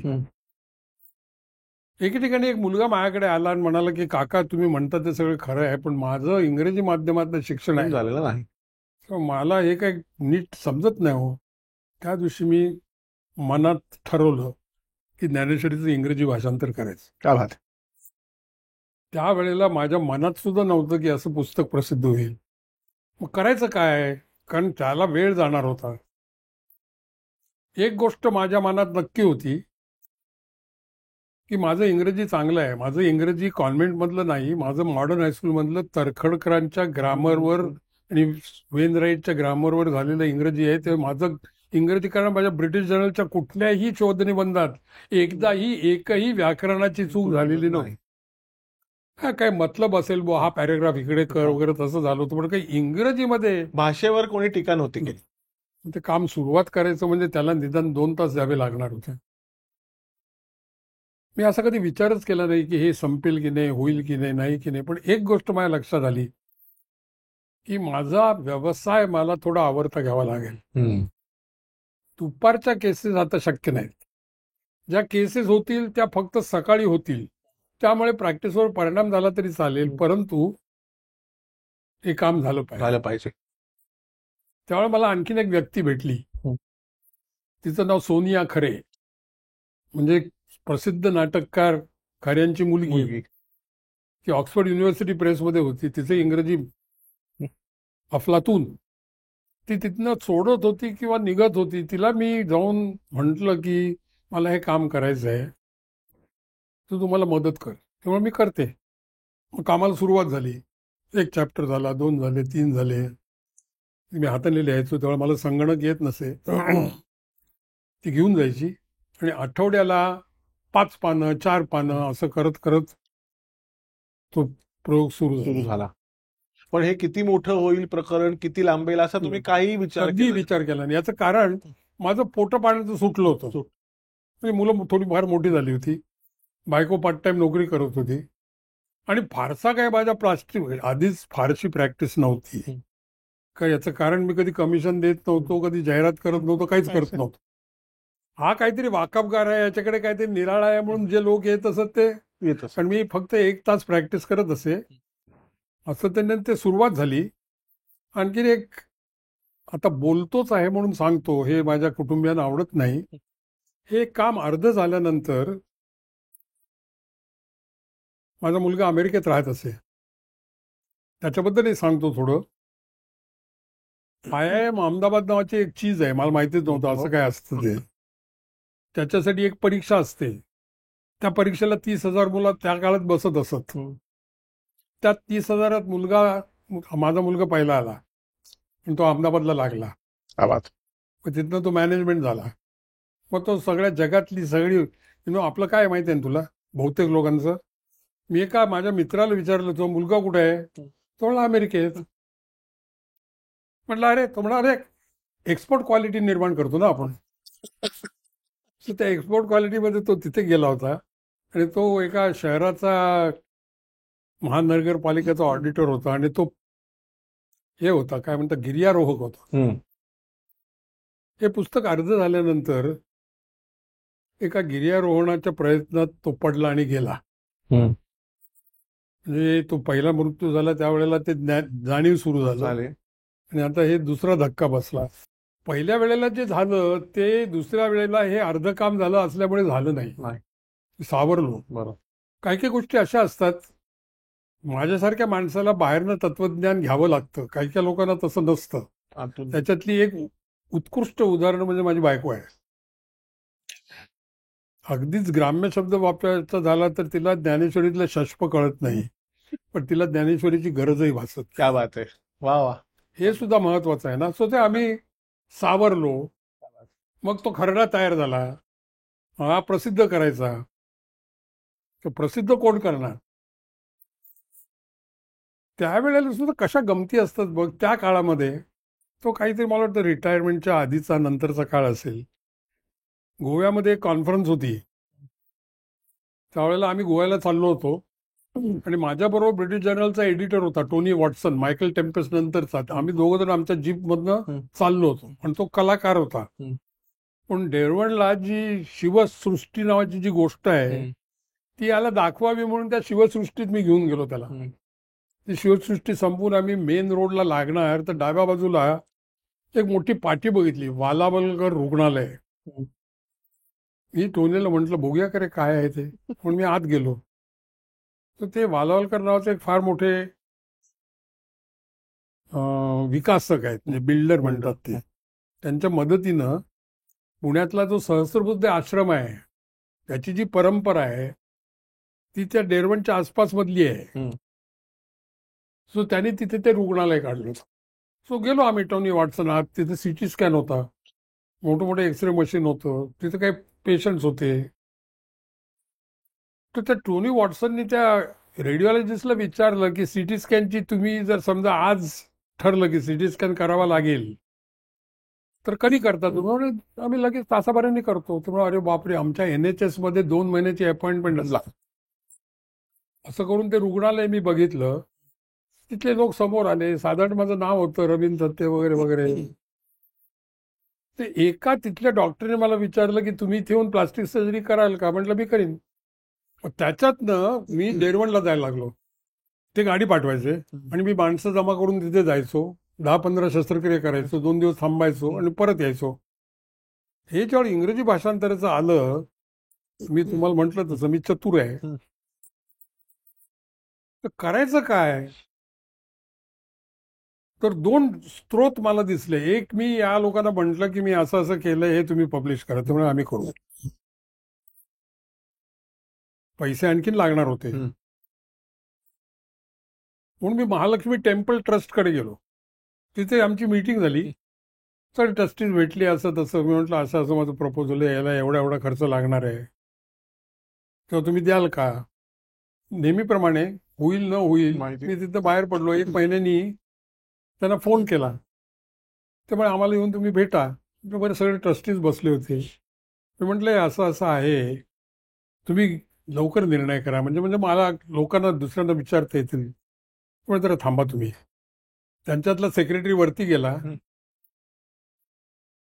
आणि तो 2.5 लाख रुपयाचा चेक खाली घेऊन आला.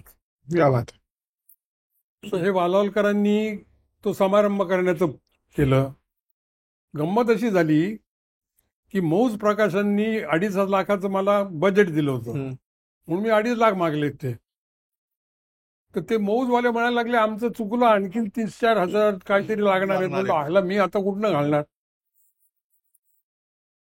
म्हणून मी यशवंतराव चव्हाण प्रतिष्ठानमध्ये तोपर्यंत शरद काळे माझ्या बागेच्या कामासाठी मदत करून तिथले सचिव झाले.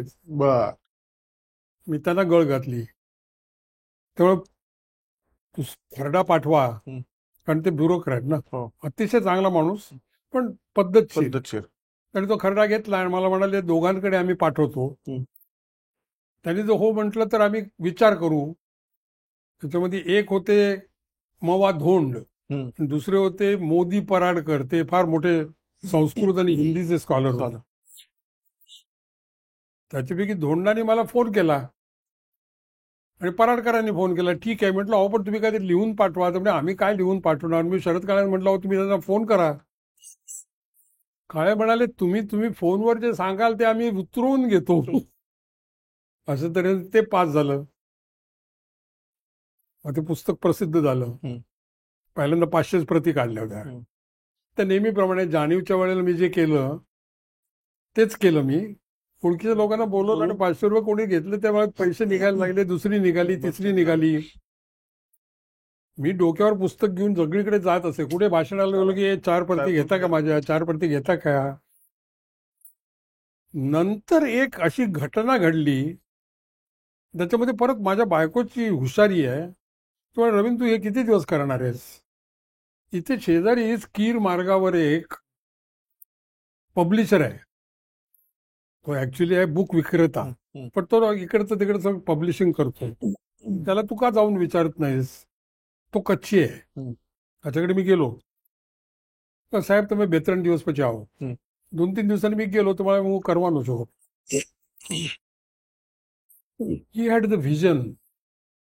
Even a publisher requires a vision. It is the same thing as Dhawale. Dhawale knew की हे ज्ञानेश्वरी जरा निराळ्या तऱ्हेनं सांगण्याची गरज आहे. आणि या माणसाने ते पुस्तक छापलं. पहिली आवृत्ती 1000ची होती, ती 2.5 वर्षात त्यांनी संपवली. दुसरी 2000ची होती, ती संपवली. त्या काळामध्ये मला Bhandarkar institute of oriental research, ती पुण्यामधली जी संस्था आहे, त्याचं यार्दी अभिभाषण मिळालं. हे जे यार्दी होते ते पूर्वीचे ICS ऑफिसर आणि आमचे दूरचे नातेवाईक आहेत. सगळीकडे नाती आहेत, सगळीकडे मित्र आहेत, सगळीकडे माणसं भेटतायत, सगळीकडे जे होत आहे जसं काही घडवण्यासाठी होत आहे. फक्त एक प्रयत्न चालू आहे. काही ठिकाणी तो निष्फळ होतोय, काही ठिकाणी तो फलद्रूप होतोय. अशी ती मी दिलं ते भाषण. त्यावेळेला कोविड चालू होतं, त्यामुळे सभागृहात भाषण झालं नाही, परंतु त्या ह्याच्यावर झालं. त्याला 150-200 लोक आले होते. मला 4 दिवसांनी फोन आला की संजय किर्लोस्कर तुमच्याशी बोलू इच्छितात. वा. मी फोन घेतला तर संजय म्हणाले मी बोलत नाहीये, पण माझी बायको प्रतिमा बोलणार. माझी बायको आणि मुलीने तुमचं लेक्चर ऐकलं आणि आम्हाला तुमचं पुस्तक प्रसिद्ध करायचं आहे. क्या बात आहे. तोवर काहीतरी 5वी का 6वी काहीतरी आवृत्ती संपत आली होती. आणि तुम्ही जे म्हणताय ते एका निराळ्या पुस्तकात जर तुम्ही लिहिलं तर ते आम्ही करू. म्हणून मी गीता रिव्हिजिटेड नावाचं पुस्तक लिहिलं. त्या गीता रिव्हिजिटेड कल्पना अशी आहे की पहिल्या आणि दुसऱ्या अध्यायात आत्मा वगैरे हे सगळे जे विषय आहेत ते येतात. आणि 13व्या अध्यायापर्यंत माणसाचं विच्छेदन येत नाही. माणूस काय आहे, त्याला कर्मेंद्रिय आहे, त्याला ज्ञानेंद्रिय आहे, मग तो माहिती घेतो, मग ती मनात येते, मग त्याचं काय होतं, मग तो बाहेर पडते, मग कर्म होतं. मग ते कर्म कशा प्रकारचं असतं, आपण 3च प्रकारची कर्म करतो. काय करतो ती, एक तर आपण नेहमीचं कर्म करतो, आंघोळ करतो, पूजा करतो कामाला जायच्या आधी, किंवा काही निमित्त असेल तर कर्म करतो, त्याला नैमित्तिक कर्म म्हणतात. म्हणजे आपण वाढदिवसाला जातो, लग्नाला जातो, तीर्थयात्रेला जातो, बरोबर. किंवा काही सांस्कृतिक कार्यक्रमाला जातो. आणि तिसरं आपण काम्य कर्म करतो. काम्य कर्म म्हणजे काय, काहीतरी उद्देश ठेवून केलेलं कर्म. बरोबर. की हे मी केलं तर मला 5 रुपये मिळतील. त्याच्यातली ज्ञानेश्वरांची ओवी सुप्रसिद्ध आहे की गवत आपोआप उगवतं पण भात पेरावा लागतो. वा. आणि नदीचं पाणी स्वाभाविकपणे वाहतं, परंतु विहीर खणावी लागते. विहीर खणून त्याच्यातलं पाणी घालून लावलेल्या भातात तुम्ही लावलं की काम्य कर्म तयार होतं. वा. सो या ज्या कल्पना आहेत त्या पहिल्यांदा मांडून नंतर पैसे कशावर चालतं, मग आत्म्यावर चालतं, मग तो कोण सांगतो. अशा तऱ्हेनं मी ते गीता रिव्हिजिटेड पुस्तक लिहिलं. आणि त्यांना कळवलं की मी हे करतोय. त्यांचा 15 दिवसांनी मला फोन आला. त्यांनी सांगितलं आम्ही तुमच्यासाठी 5 लाख रुपये सँक्शन केलेत. सो ती दोन्ही पुस्तकं निघाली. तोपर्यंत आमचा गीता ज्ञानेश्वरीचा वर्ग चालू होता. त्याच्यामध्ये माझ्या ज्या 2 मैत्रिणी माझ्यापेक्षा खूप लहान आहेत, एक मनीषा फडके आणि दुसरी उमा पत्की.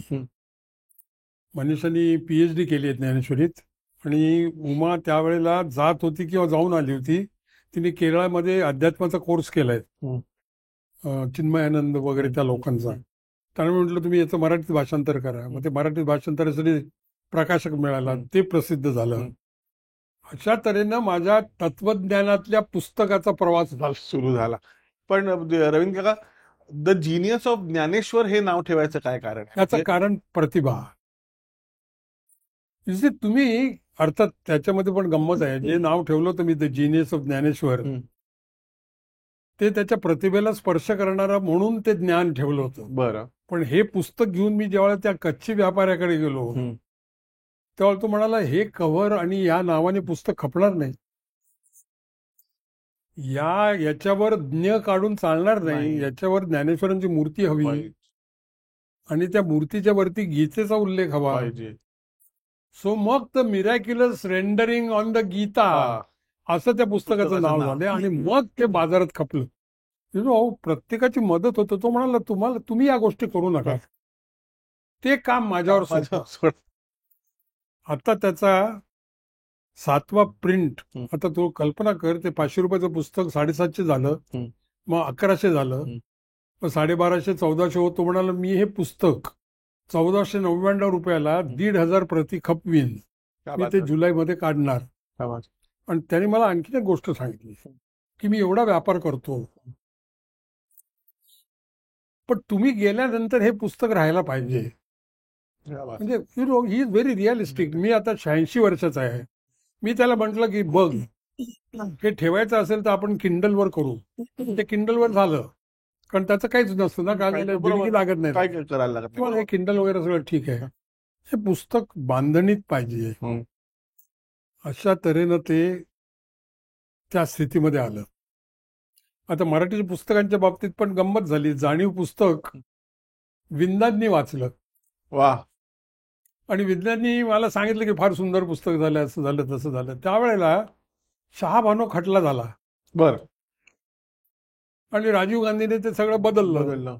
तर माझ्यातला जरा नाही म्हटलं तरी उफाळून आला. म्हटलं आता ज्ञानेश्वरीवर मुक्त निबंध लिहूया आणि त्याचं नाव मी हिंदू झालो असं ठेवूया. करेक्ट. 1994 मला वाटतं असणार. बरोबर. आता हे पुस्तक कोणी प्रसिद्ध करायचं? कारण जाणीवबद्दल मला गांगलांचा निरोप आला होता. गांगल ग्रंथालीचे. हो. मी असं ठरवलं की हे पुस्तक ग्रंथालीकडनं करायचं. मी हिंदू झालो. कारण ते आतापर्यंत काय होतं, ते दलित वाङ्मय, हे ते अगदी विज्ञाननिष्ठ वगैरे असं ते होतं ना. करेक्ट. गांगल माझे खूप चांगले मित्र आहेत. त्यांनी ते पुस्तक बघितलं आणि ते म्हणाले आम्ही हे पुस्तक करू. करेक्ट. ते पुस्तक केतकरांनी वाचलं. केतकरांचं म्हणजे यु नो म्हणजे लेफ्ट ऑफ द सेंटर पक्का असा एक सूचक भाव होता की तुम्ही टायटल बदला. मी काय ऐकलं नाही. ते पुस्तक प्रसिद्ध झालं. त्यावेळेला हल्लीची जी युती आहे त्याचा जो पूर्वावतार होता त्याचं राज्य होतं. बरोबर. पुस्तक वाईट नव्हतं. पुस्तक चांगलं होतं. असं म्हणतात की ग्रंथाली ते परत काढणार आहे, कारण त्याच्याही 3-4 आवृत्त्या निघाल्या. पण त्या मनोवृत्तीचं सरकार होतं म्हणून त्या पुस्तकाला पारितोषिक मिळालं. क्या बात आहे. वा. मी प्रत्येक गोष्टीमध्ये तुला काय सांगतोय हे कृपा करून लक्षात घे. अक्षरशः एक व्यक्ती आहे, तिला पारंपरिक काहीतरी मिळालं आहे, त्या व्यक्तीमध्ये ऊर्जा आहे, त्या व्यक्तीची रास वृश्चिक आहे विच इज क्रॉनिक, कणखर. त्या वृत्तीचं लग्न सिंह आहे, याचा अर्थ तो एकांना आहे, पण त्याच्यामध्ये ऊर्जा भरपूर आहे. असं काहीतरी एक रसायन काहीतरी करताय आणि आजूबाजूला ज्या घटना घडतायत त्यामुळे तो नामांकित होतोय. ही जी गोष्ट आहे ती मला ज्ञानेश्वरांनी शिकवली.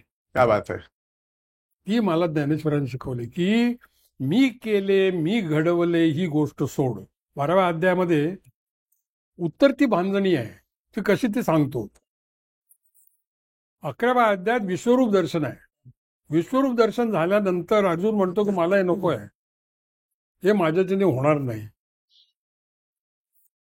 मला तुझी 4 हात असलेली मूर्ती हवी आहे, चतुर्भुज मूर्ती. तेव्हा कृष्ण त्याला सांगतो हे वेडेपणा करू नकोस, हे असलं काही खरं नाही, हेच माझं खरं स्वरूप आहे.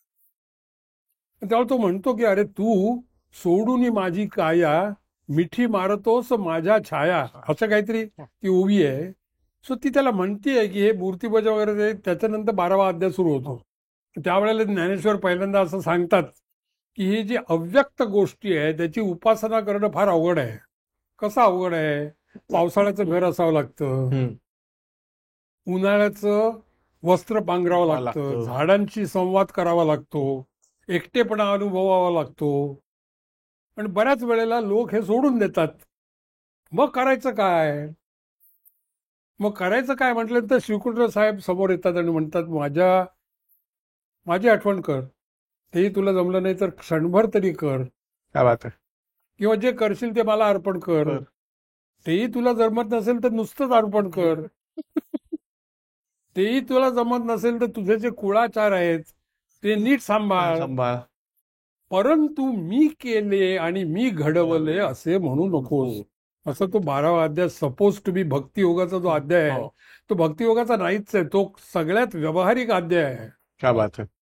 मग जे भेटे भूत ते मानी जे भगवंत, या ज्या ओव्या आहेत त्या 12व्या अध्यायामध्ये दिसतात तुम्हाला. की झाड कसं असतं की जो कापतो आणि जो त्याच्या खाली निवाराला येतो त्या दोघांना तेवढीच सावली देतो, अशा ज्या गोष्टी आहेत. सो ते ज्ञानेश्वरांनी सांगितल्यामुळे माझ्यामध्ये काय होतं, स्वतःच्या कर्तबगारीने मनुष्य खूप जड होतो. वा वा. You get a chip on your shoulder. आणि कुठली जड गोष्ट लवकर हलत नाही. ही जर हलायची असेल, ती जर ऊर्जा नीट चालायची असेल, तर जडपणा टाकावा लागतो. हलकं व्हायला पाहिजे. पण त्याच्यासाठी मग ज्ञानेश्वरांच्या 13व्या अध्यायातल्या काही काही साधी सूत्र तुला सांगतो.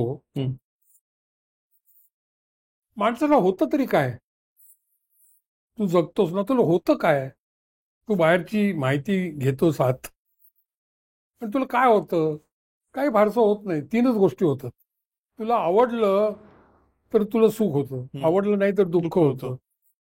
आणि तुला जे पाहिजे होतं ते दुसऱ्याला मिळालं तर द्वेष, क्रोध, जेलसी, मत्सर आणि आयुष्य या असूया. तीच गोष्ट होत.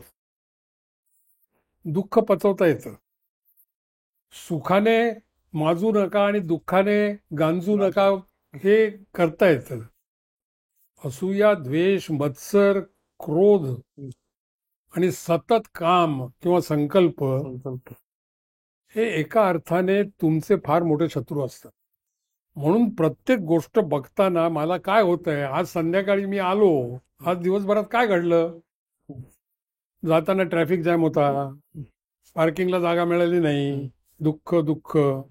गेल्याबरोबर सुदैवानं पेशंट ऑलरेडी आलेला होता, सुख सुख. अॅनेस्थेटिस्ट वेळेवर आला, सुख. ट्यूब नीट गेली नाही, दुःख. नंतर गेली, सुसासा. मग ऑपरेशन चांगलं झालं, सुख. बाहेर पडल्यानंतर नर्स धावत आली की त्याला ब्लिडिंग होत आहे, दुःख. मग तिथे बघितल्यानंतर तुमच्या लक्षात येते की जास्त नाहीये, ती जी परिचारिका किंवा नर्स असते तिला रागवण्याच्या ऐवजी ती नवीन आहे, अगं असं थोडं चालतं, जसं म्हणून परत जाऊन चहा पिणे, सुख. संध्याकाळी घरी आल्यानंतर बाळ ठीक आहे, शू झाली, शी झाली, रक्त नाही, सुख. मग झोप. असं सतत अनालिसिस केल्याशिवाय आणि या अनालिसिस किंवा पृथक्करणाच्या पलीकडे गेल्याशिवाय आनंद उपभोगता येत नाही. तो आनंद जो आहे तो महत्वाचा. क्या बात आहे. वा. अशा तऱ्हेनं जर तुम्ही तुमच्या कार्यक्रमाची बांधणी केली, हे मला ज्ञानेश्वरांनी दिलं. ज्ञानेश्वरांनी देव दिला की नाही, ब्रह्म दिला की नाही मला माहिती नाही, त्याच्याविषयी मी लिहितो. नाही लिहित असं नाही, नाही लिहित असं नाही. आमच्या वर्गामध्ये तेच चालतं. आता तुझ्या वडिलांनी पुस्तक लिहिलं पुनर्जन्म, मी त्याला म्हटलं होतं की आपण पुनर्जन्म म्हणूया नको, आपण गुणर्जन्म म्हणूया. बरोबर. तो गुणर्जन्मच असतो, त्याच्या मागची जी असते गोष्ट. पण माझ्या पुस्तकाच्या आवरणाविषयी जे झालं तेच त्याच्या पुस्तकाच्या आवरणाविषयी झालं. कारण पुनर्जन्म ही गोष्ट लोकांना लक्ष वेधून घेतल्यानंतर मग गुणर्जन्म त्यांना सांगणे हे सोपं होईल. करेक्ट. ही जी गोष्ट आहे, मुंग्या आकर्षित करण्यासाठी आधी गुळाची ढेप ठेवायला लागते तसं. अशा तऱ्हेनं मी थोडासा माझ्या आयुष्याचा आढावा घेतला. क्या बात आहे. तुम्ही हे जाई काजळ आत्ता तुम्हाला म्हणाल, हे तुझे आपले प्रसारक आहेत, निर्माते आहेत, त्याच्याबद्दल बोलतो आणि सांगतो की तू मला त्यावेळेला हे फार गमतीदार म्हणालास की ते काजळ नाही, ते अंजन आहे.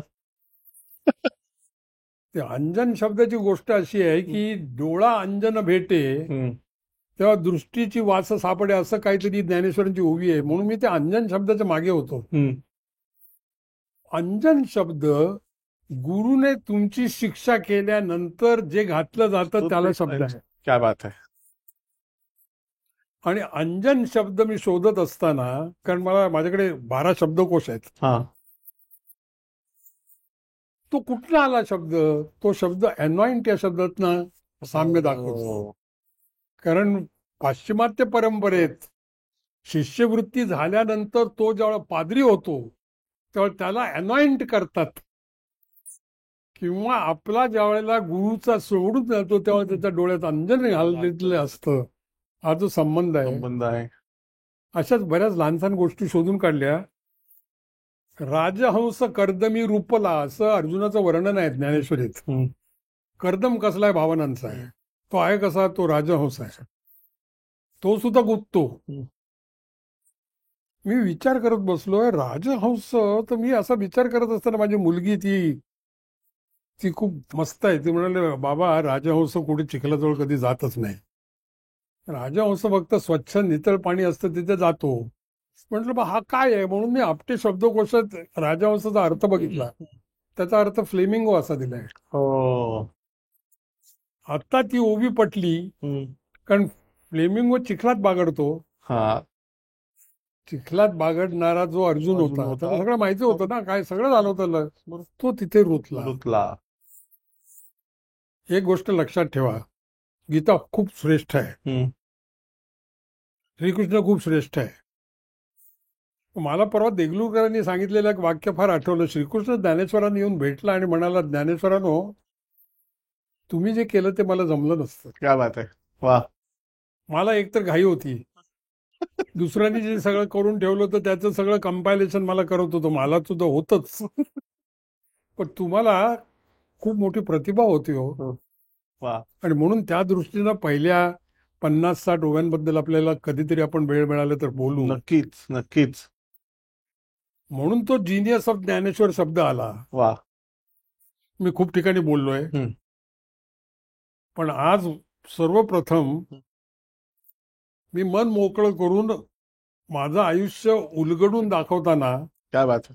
ज्ञानेश्वरांनी मला काय शिकवलं, हम्म. आणि मी यत्किंचित आहे, ज्ञानेश्वरांची गोवी आहे इंग्रजीतली हम्म.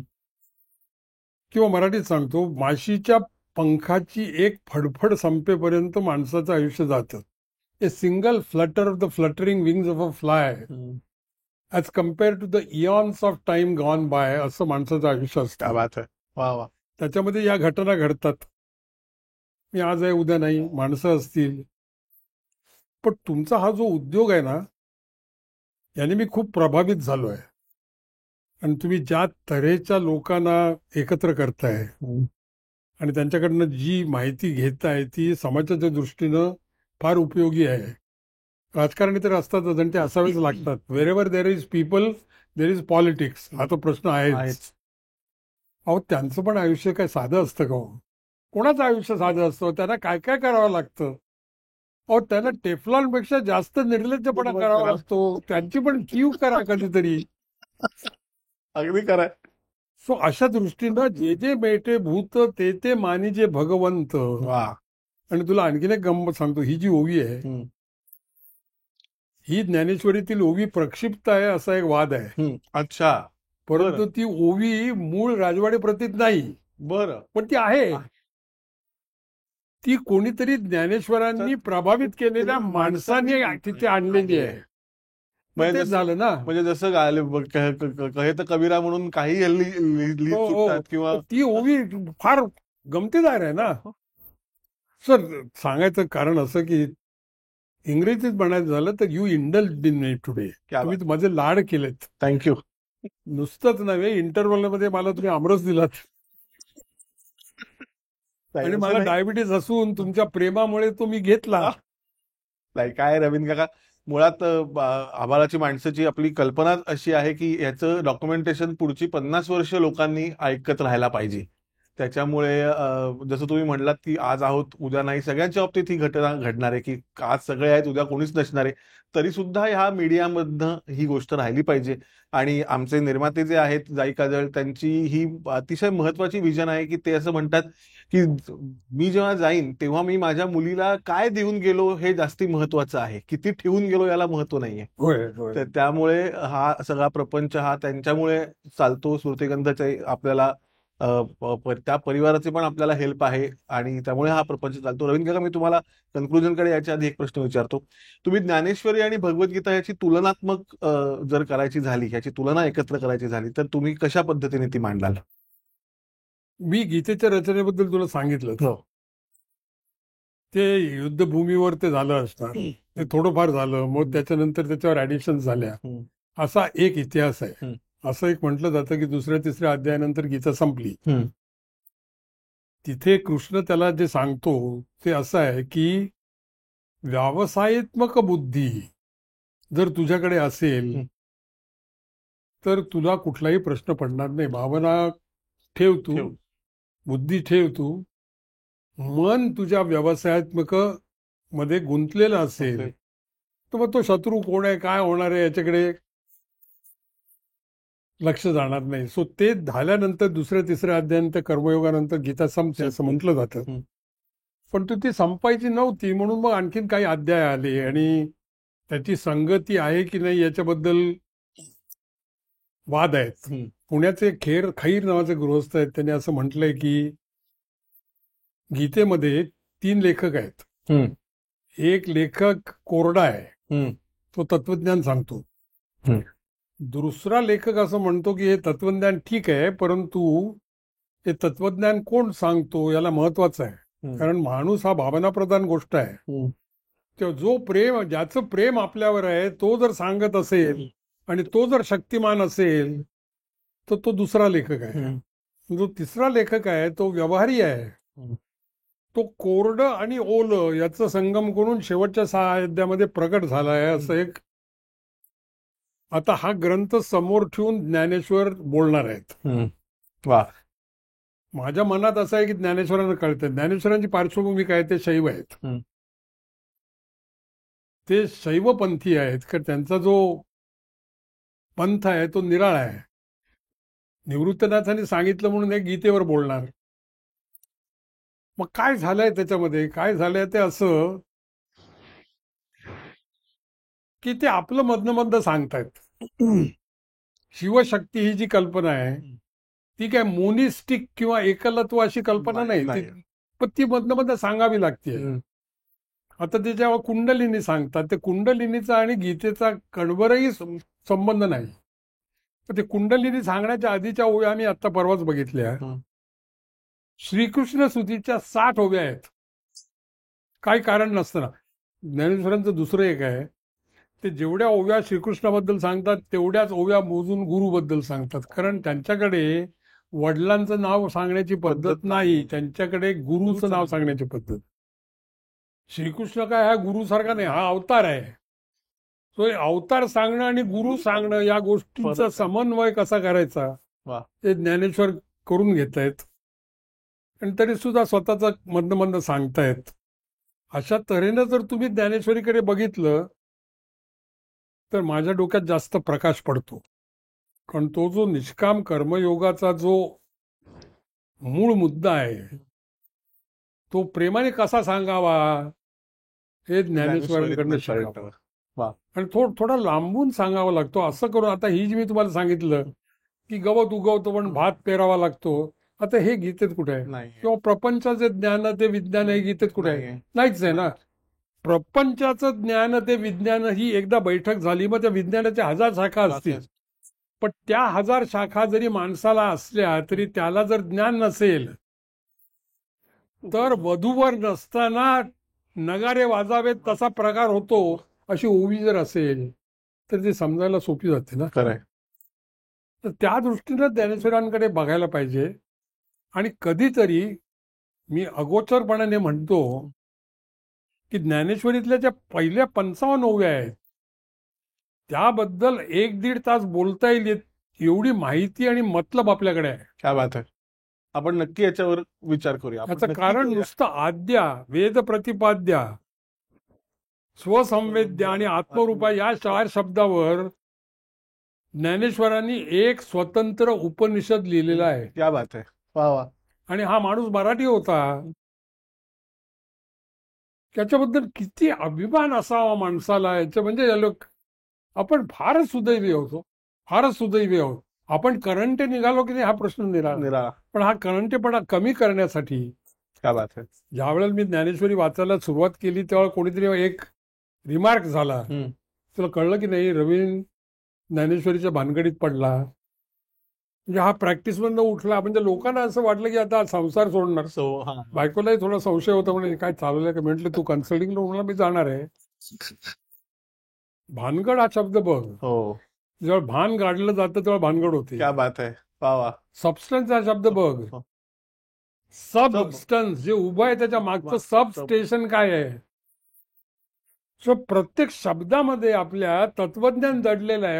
आपण हे सगळे लोक जे म्हणतात ना की तत्वज्ञान आमच्या डोक्यावरनं जातं, त्यांच्याशी एकदा बोला तुम्ही. काय काय म्हणतात हे, मी सगळं देवावर सोडलंय, आता काय कशातच काय अर्थ नाहीये, सगळं ठरलेलं आहे, दिवसापुरतच जगणार आहे, मी फक्त कर्म करतो, गेले खड्ड्यात, काय होईल ते होऊ दे. सगळे लोक अशा तऱ्हेनं बोलत असतात. बरोबर. पण म्हणतात की तत्वज्ञान डोक्यावर जातं. मग असं जर आहे तर मग ते तत्वज्ञान काय आहे तुमच्या मनात तर बसूया ना आपण. Correct.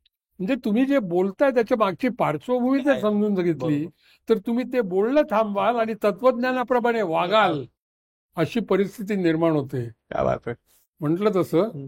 Single flutter of the fluttering wings of a fly as compared to eons of time gone by, हे भाषांतर हे प्रत्येकाने लक्षात ठेवावं. काय बात आहे. पण जो क्षण आहे तो कसा गेला याच्याकडे लक्ष द्यावं एवढं म्हणतो आणि आता माझी बडबड संपवतो. नाही, ही बडबड नाहीये रवींद्र काका, आणि तुमच्याशी असं दिवसभर खरं आपण गप्पा मारू शकतो, पण फक्त आणि फक्त वेळेची मर्यादा ह्या तत्वावर आपण आता इकडे थांबूया असं मला वाटतंय. रवींद्र काका, आज तुम्ही इतका वेळ आमच्याबरोबर राहिलात. आपण आता स्टुडिओत अक्षरशः म्हणजे भारावल्यासारखं वातावरण आहे या सगळ्या म्हणजे तत्वज्ञान बोजड असतं ह्या तत्वालाच तुम्ही जी काही मुरड घातली आज असं, त्याच्यामुळे खरंच इतकं छान वाटतंय. तुम्ही वेळात वेळ काढून आलात आभाळाच्या माणसामध्ये आणि आज इतक्या छान गप्पा आमच्याशी मारल्यात. आमच्या स्मृतिगंध परिवारातर्फे आणि जाई काजळ परिवारातर्फे तुमच्यासाठी छोटीशी गिफ्ट आहे, त्याचा स्वीकार करा. Yes yes. तर मंडळी, हा भाग तुम्हाला कसा वाटला हे आम्हाला नक्की कळवा. तुमच्या प्रतिक्रियांची आम्ही वाट बघतोय. आवडला असेल तर मित्रांपर्यंत पोहोचवा आणि स्मृतिगंधचं फेसबुक पेज आणि युट्यूब चॅनल लाईक करा, शेअर करा आणि सबस्क्राईब करा. धन्यवाद.